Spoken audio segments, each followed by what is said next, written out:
Hello dear students, आज इस video में हम समझेंगे क्लास 12 फ्लेमिंगो बुक के chapter first the last lesson के क्वेश्चंस एंड आंसर्स को। इससे पहले एक वीडियो में ऑलरेडी मैंने इस चैप्टर को डिटेल में एक्सप्लेन करा दिया है, वर्ड टू वर्ड इस चैप्टर को एक्सप्लेन कराया जा चुका है। अगर आपने उस वीडियो को नहीं देखा है तो स्टूडेंट्स लिंक डिस्क्रिप्शन बॉक्स में दे दी जाएगी, वहाँ जाकर आप पहले उस वीडियो को देख लीजिएगा, जिससे कि आपको इस चैप्टर की पूरी स्टोरी समझ में आ सके, आपको पता चल सके कि जो चैप्टर है ये किस टॉपिक के ऊपर है और आपको क्वेश्चंस एंड आंसर्स को समझने में कोई भी प्रॉब्लम्स ना जाए। तो चलिए वीडियो को शुरू करते हैं और इसके क्वेश्चंस एंड आंसर्स को समझते हैं। तो students think as you read में हमारा जो फर्स्ट क्वेश्चन है what was Franz expected to be prepared with for school that day. Franz को उस दिन स्कूल में किस चीज़ की तैयारी कर कर लेके जाना था, फ्रांस से क्या एक्सपेक्ट किया जा रहा था होमवर्क के लिए, कि फ्रांस को क्या होमवर्क दिया गया था जिसकी उसको तैयारी करके स्कूल में लेकर जाना था। तो स्टूडेंट्स अगर आपने इस चैप्टर को समझा है तो आपको पता होगा कि फ्रांस को पार्टिसिपल्स की तैयारी करके लेके जाना था, जो कि उनके टीचर एमएमएल ने क्वेश्चंस दिया था पार्टिसिपल्स के बारे में, जो कि एक ग्रामर का टॉपिक होता है। तो स्टूडेंट्स जान लेते हैं इसके आंसर के बारे में कि इसका आंसर कैसे बनेगा। चलिए मैं आपको एक्सप्लेन करा देता हूं। तो स्टूडेंट देखिए इसका आंसर बनेगा That day France was expected to be prepared with participles। मतलब यहाँ पर आपको क्वेश्चन से ही शुरुआत कर देना है, तो आपको यहाँ पर सब्जेक्ट that day का यूज़ करते हुए आपको लिखना है That day France was expected to be prepared with participles। तो उस दिन फ्रांस को पार्टिसिपल्स की तैयारी करना था, पार्टिसिपल्स जो कि एक ग्रामर का टॉपिक होता है जो आप जानते होंगे। इसके बाद देखिए स्टूडेंट्स आगे हमारा आंसर बनेगा because his teacher MML had said that he would question them on participles.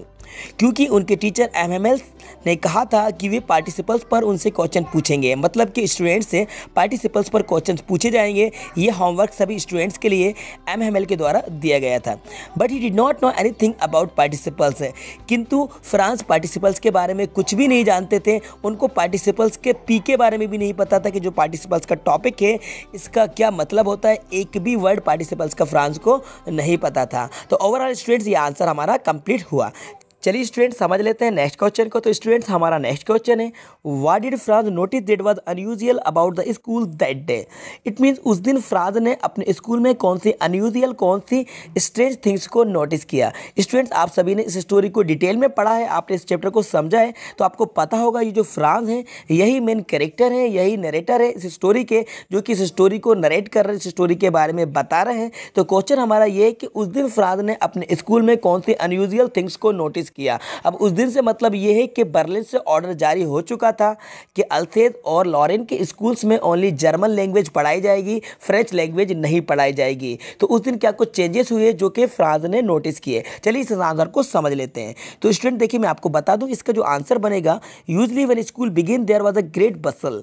इसका मतलब ये है कि अक्सर जब स्कूल लगता था, अक्सर जब स्कूल शुरू होता था तो बहुत ही ज़्यादा बसल मतलब होता है हलचल होता था, बहुत ही ज़्यादा शोरगुल होता था, which could be heard out in the street, जिसको गलियों में सड़कों पर भी सुना जा सकता था। But on that day everything was very still and is quite a Sunday morning. किंतु उस दिन इतना सब कुछ शांत था जितना कि संडे के मॉर्निंग के दिन होता है। जी हाँ, उस दिन मतलब कि इतना ज़्यादा शांति थी कि जैसे कि संडे मॉर्निंग की होती है, जब स्कूल में स्टूडेंट्स नहीं जाते हैं स्टडी करने के लिए, तो संडे को जितना स्कूल शांत रहता है उतनी ज़्यादा शांति उस दिन थी।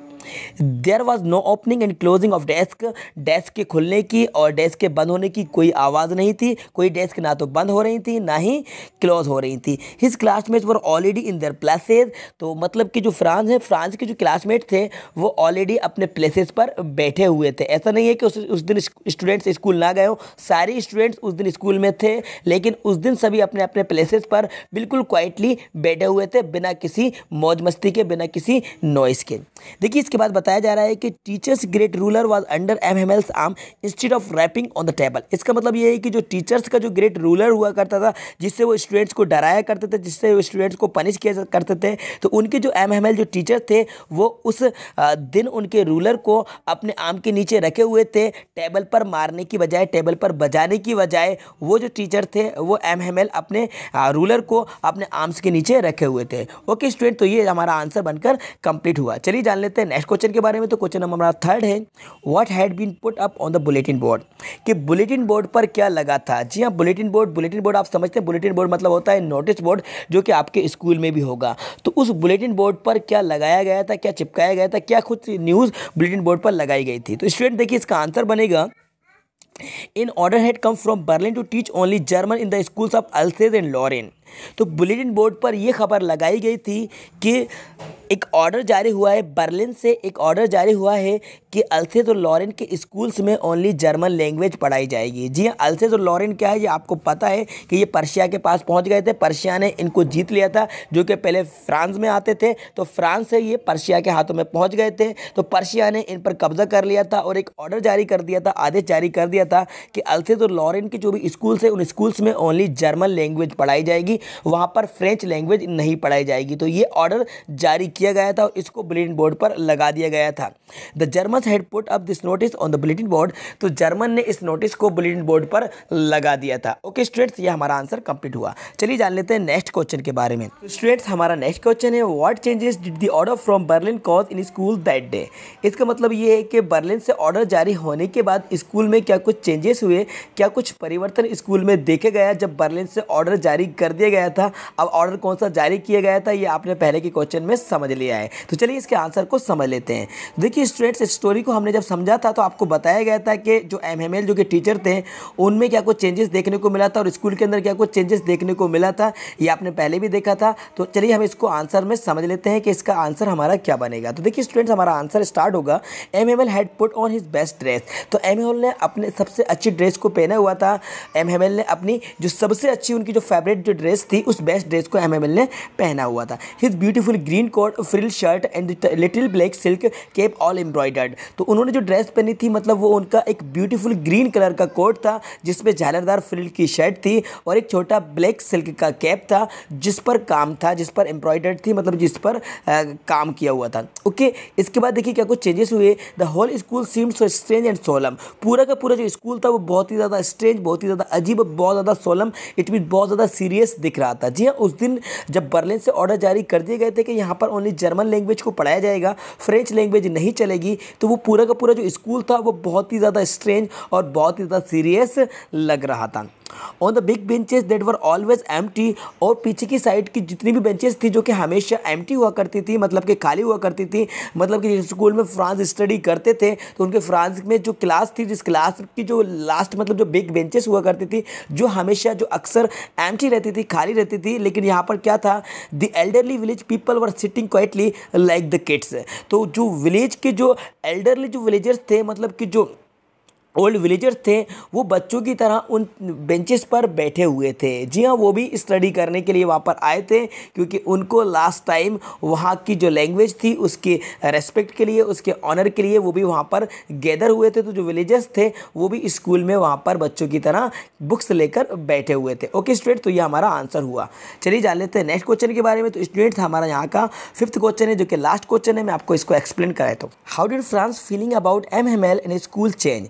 तो स्टूडेंट, इसका मतलब है कि एमएमएल और स्कूल के बारे में फ्रांस की फीलिंग्स, फ्रांस की जो फीलिंग्स थी वो कैसे बदल गई। ओके, चलिए जान लेते हैं इसके आंसर के बारे में। तो स्टूडेंट देखिए, इसका आंसर बनेगा, when Franz came to know that it was the last lesson in French that MML would give them. तो स्टूडेंट्स, इसका मतलब ये है कि जब फ्रांस को पता चला, केम टू नो मतलब होता है पता चलना, when Franz came to know that, जब फ्रांस को पता चला कि ये उनका फ्रेंच लैंग्वेज का लास्ट लेसन है, आखिरी सबक है जो कि एमएमएल आज उनको देंगे। From the next day they will be taught only German. अब अगले दिन से उनको ओनली जर्मन लैंग्वेज पढ़ाई जाएगी। जी हाँ, अब अगले दिन से फ्रांस के स्कूल में पढ़ने वाले जितने भी स्टूडेंट्स हैं उन सभी को ओनली जर्मन लैंग्वेज पढ़ाई जाएगी। पहले वो फ्रेंच लैंग्वेज सीखते थे, फ्रेंच लैंग्वेज पढ़ते थे, लेकिन अब यहाँ पर उनको जर्मन लैंग्वेज पढ़ाई जाएगी, जैसा कि ऑलरेडी ऑर्डर जारी किया जा चुका था। He felt sorry for not learning his lessons properly. तो अब उसको अपने आप में बहुत ही ज़्यादा अफसोस हुआ, बहुत ज़्यादा रिपेंटेंस हुआ कि वो अपने लेसन्स को सही तरीके से लर्न नहीं कर रहा था, अपनी स्टडी पर अटेंशन नहीं दे रहा था, फोकस नहीं कर रहा था, लापरवाही कर रहा था। तो अब उसको बहुत ही ज़्यादा अपने आप में सॉरी फील हुआ। इसके बाद देखिए स्टूडेंट्स, हमारा आंसर बनेगा, his books which seemed a nuisance and a burden earlier were now old friends. तो उसकी जो बुक्स थी, जो उसको नॉइसेस लगती थी, जो उसको बोझ लगती थी, अब वो उसके सिर्फ ओल्ड फ्रेंड्स थे। जी हाँ, क्योंकि जिन बुक्स को वो फ्रेंच लैंग्वेज में पढ़ता था और जिन बुक्स से वो ऊब जाता था, जो उसको बर्डन लगती थी, लेकिन अब जो बुक्स थी वो अब उसके पूरे ओल्ड फ्रेंड्स थे। देखिए इसके बाद हमारा जो आंसर होगा, his feelings about MML also change. तो उसकी जो फीलिंग्स थी एमएमएल के लिए भी चेंज हो गई। ही forgot all about his ruler and how cranky he was. तो वो उनके उनके रूलर के बारे में, जिस रूलर से वो स्टूडेंट्स को डराया करते थे, पनिश किया करते थे, जो कि एमएमएल जो कि फ्रांस के टीचर थे, तो उनके रूलर के बारे में भी भूल गया फ्रांस जो था कि हाउ क्रैंकी ही वाज, कि वो कितने ज़्यादा क्रैंकी थे, कितने ज़्यादा सनकी थे। ओके स्टूडेंट, तो इस तरीके से फ्रांस ने अपनी फीलिंग्स को चेंजेस किया। फ्रांस की फीलिंग्स से स्कूल के बारे में और एमएमएल के बारे में चेंजेस हो गई जब फ्रांस को पता चला कि उनके स्कूल में ओनली जर्मन लैंग्वेज पढ़ाई जाएगी और फ्रेंच लैंग्वेज का आज ये उनका आखिरी सबक है जो कि एमएमएल उनको देने वाले हैं, उनको बताने वाले हैं। ओके स्टूडेंट, तो ये थे 5 क्वेश्चन जिनके आंसर्स मैंने आपको डिटेल में एक्सप्लेन करा दिए। आई होप दैट ये वीडियो आपको पसंद आई होगी। तो स्टूडेंट्स इस वीडियो को लाइक कर दीजिएगा, अपने सारे फ्रेंड को ज़्यादा शेयर कर दीजिएगा, क्योंकि जल्दी मैं इसका नेक्स्ट पार्ट लेकर आने वाला हूँ जिसमें मैं आपको और भी क्वेश्चंस के आंसर्स एक्सप्लेन कराऊंगा। अभी जो 5 क्वेश्चंस के आंसर्स आपको बताए गए हैं तो इसको सभी को आपको नोट्स बना लेना है, इनको लर्न कर लेना है। इसके अलावा और भी इंपॉर्टेंट क्वेश्चंस इस चैप्टर से निकाले जाएंगे, इस चैप्टर से लिए जाएंगे, जिसके ऊपर कंप्लीट एक डिटेल वीडियो बनाई जाएगी। तो स्टूडेंट इस वीडियो को अपने सारे फ्रेंड्स को ज़्यादा शेयर कर दीजिएगा। और हाँ, यदि आपने अभी तक इस चैनल को सब्सक्राइब नहीं किया है तो स्टूडेंट चैनल को जरूर सब्सक्राइब कर दीजिएगा, साथ में बेल आइकन को प्रेस कर दीजिएगा, सो दैट आपको आने वाली वीडियोस के नोटिफिकेशन सबसे पहले टाइम पर मिलते रहेंगे। अगर आपका कोई कंफ्यूजन है, आपकी कोई क्वेरी है, तो आप विदाउट हेजिटेशन मुझसे कमेंट्स बॉक्स में जाकर कमेंट्स करके पूछ सकते हो। और हाँ, अगर आपको इसकी पीडीएफ चाहिए तो स्टूडेंट्स आप हमारे टेलीग्राम ग्रुप को ज्वाइन कर लीजिएगा, लिंक डिस्क्रिप्शन बॉक्स में दे दी गई है, वहाँ आपको इसकी पीडीएफ प्रोवाइड करा दी जाएगी। Thanks for watching.